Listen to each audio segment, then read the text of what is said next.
Thank you, Sir Jordan, for the kind introduction. Okay. So magandang hapon po ulit sa inyong lahat. Again, I'm Angelo Pedrasa. I am a professor at EEE.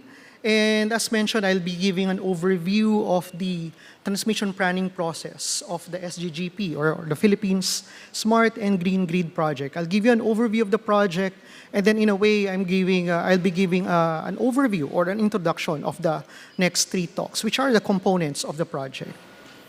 Okay, so the Philippines Smart and Green Grid Plan, it is an effort of the Department of Energy in collaboration with the National Transmission Corporation to develop the Transmission Development Plan for the Philippines. So this plan is usually developed by the NGCP, National Grid Corporation of the Philippines, and DOE aspires to have its own plan. Okay?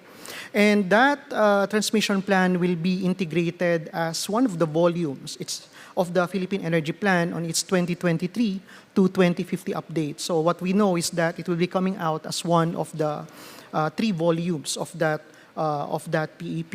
Okay, so DOE and Transco are working together, and UPEEE was tapped as the technical consultants to support them. So aside from developing the transmission plan for the grid, we also have a capacity building component, meaning we're also training the personnel of DOE and Transco such that in the future they'll be able to replicate what we have done.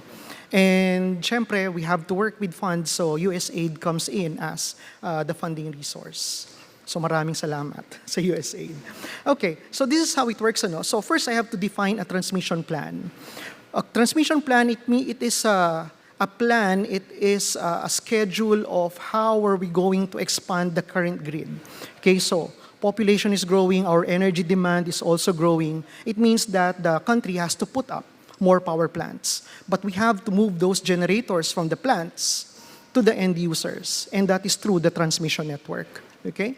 So our job is to develop that transmission, to make a plan for that transmission network and how the current grid will evolve such that every year, the grid is adequate. Okay? So every year, generators are coming in, the demand is growing.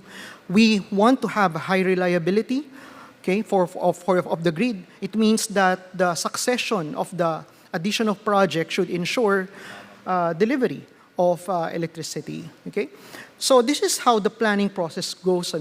So we receive inputs from the Department of Energy and the National Transmission Corporation, Transco. Okay, so DOE usually conducts its capacity expansion plan in the PEP. So when we say capacity expansion plan, it computes or it determines what are the power plants that should be built in the country, what technology should come in, how much. Kaya lang hanggang dun lang siya, no? So we have to do additional modeling and decision-making such that we will be able to come up with the transmission plan, okay?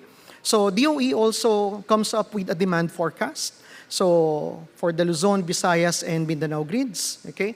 We also get the capacity expansion plan, okay? Now, we also get a base year transmission network model. It's a circuit model of the grid, of the Philippine grid, and it came from Transco, okay? So we're at the middle, we receive that information, we receive that data, and the output is a big document that tells us how the grid should look like by 2050 and how it should evolve from the current state up to 2050. So it includes priority expansion projects, transmission expansion projects, the completion schedule, and the investment cost. Take note that the Department of Energy projects or forecasts several possibilities in terms of the generation portfolio, okay?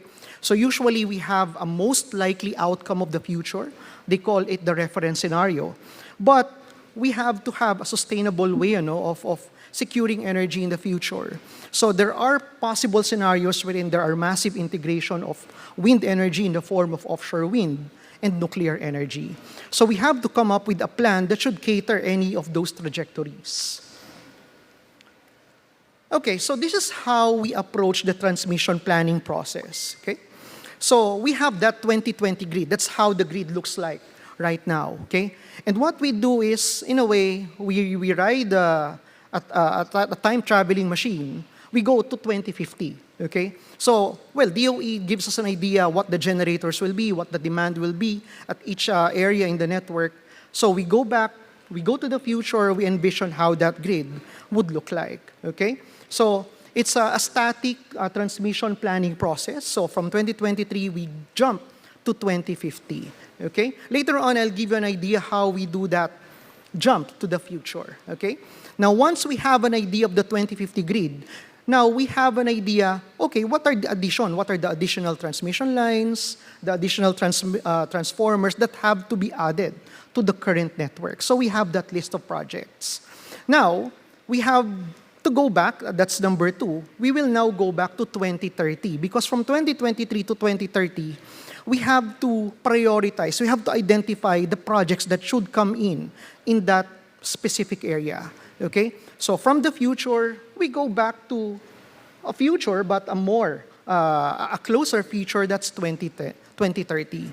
And we do that by removing some of the projects. So we have this long list, what should be left there, such that by 2030, yung natitirang grid is enough to accommodate the transfer of power, okay? So that's number 2.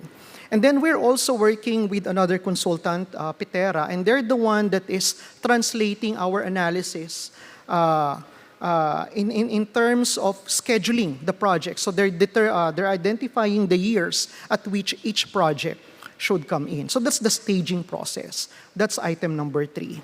And then we are conducting capacity building with the personnel of DOE and Transco such that from 2030 to 2050, they will be the ones who will conduct the staging. So again, when we say staging, we have to identify what project should come in at specific years.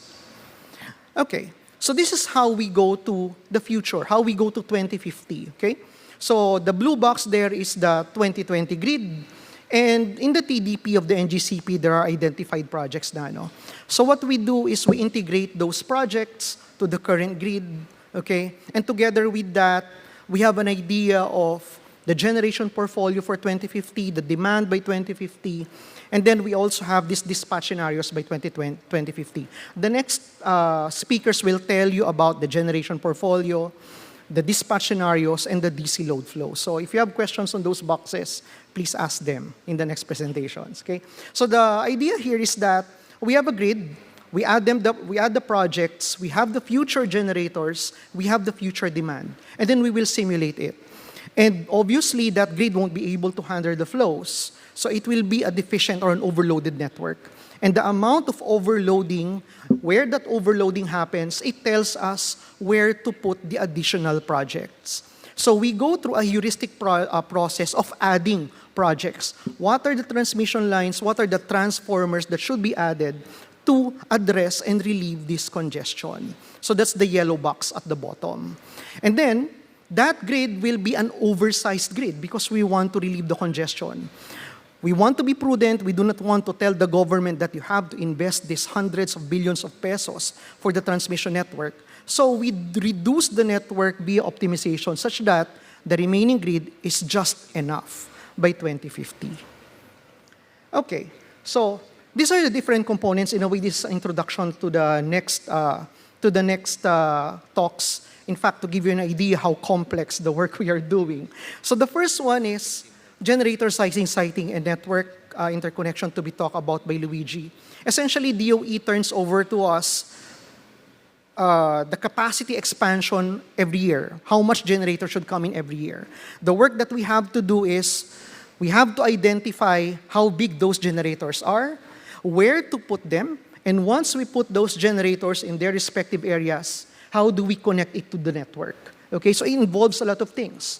The first one, the Philippine map at the upper right, is the renewable energy zones. It tells us where wind and solar should be put up, okay? The picture at the lower left is the transmission network, the current transmission network. So it tells us, okay, which parts are problematic, where should we add more projects? And then the pictures at the bottom right, we have to go through Google Maps because we have to look for the substations. Usually we just get a list, nasan ba yung substation na yan? Saan natin ikakabit tong generator na to? So we have some guys who's just going through Google Maps, looking for those substations and looking at the feasibility of connecting additional transmission lines or transformers in those areas. So again, the details of that, care of Luigi, the next presentation. Now, the next one is the DC load flow. We are evolving a network. We are expanding a network. Siyempre, as electrical engineers, we have to analyze it. And we have to have a circuit model. Okay, we have to have a circuit model. And for the modeling, we used a DC version of the power flow. Okay, it's a mathematical tool that approximates the megawatt flows in the transmission network. Okay, now for this part, that will be care of Adonis, Dr. Tio later on. So if you have questions there, please ask him. Okay, now, the main reason why we use the DC load flow is that it can be used to simulate a deficient network, meaning a network that in reality cannot carry the flows, but still it gives us an idea how and the overload, where they are, where it is happening. Okay, and another advantage of that DC load flow is that it may be integrated with optimization processes. Okay, in MATLAB. Now, from 2050, we have dispatch scenarios pa pala, no? So these dispatch scenarios, it's, well, when you design a network, it should be able to accommodate, it should be able to carry the flows. But when you have a power plant, usually it's off, it's producing at its maximum level. So we have to identify the corner cases. What are the most extreme scenarios? And those extreme scenarios should be able to pass through, or it should be accommodated by the network that we are developing. We have another presentation for that. Si Joshua naman yon. So if you have questions, nasa kanya yung mga math nun. Okay. Now, so from 2050, we go back to 2030. It's just DC load flow. We remove the projects by optimization. We have another guy that's doing that. Now, the plan that we got from DOE,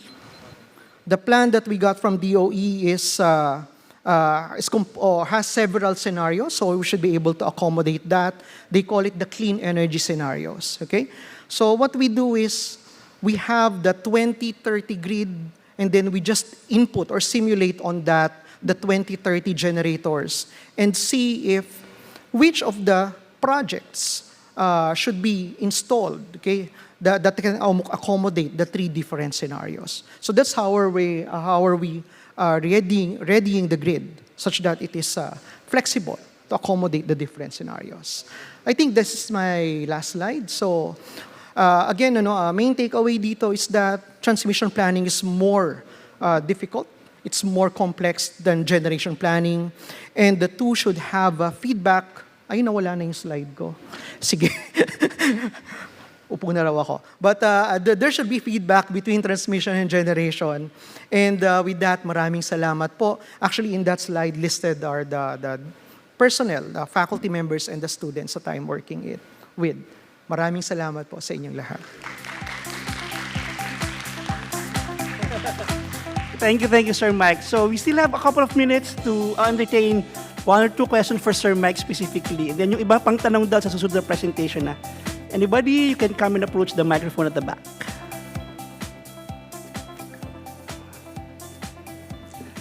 Kahit wala na po, we will award the certificate of appreciation, Sir Mike. But if you still have questions, mamaya, akit ulit Sir Mike to accommodate those. Thank you, Sir Angelo Pedrasa, for sharing your presentation on the transmission planning process for the SGGP during NEECECON 2024. Thank you.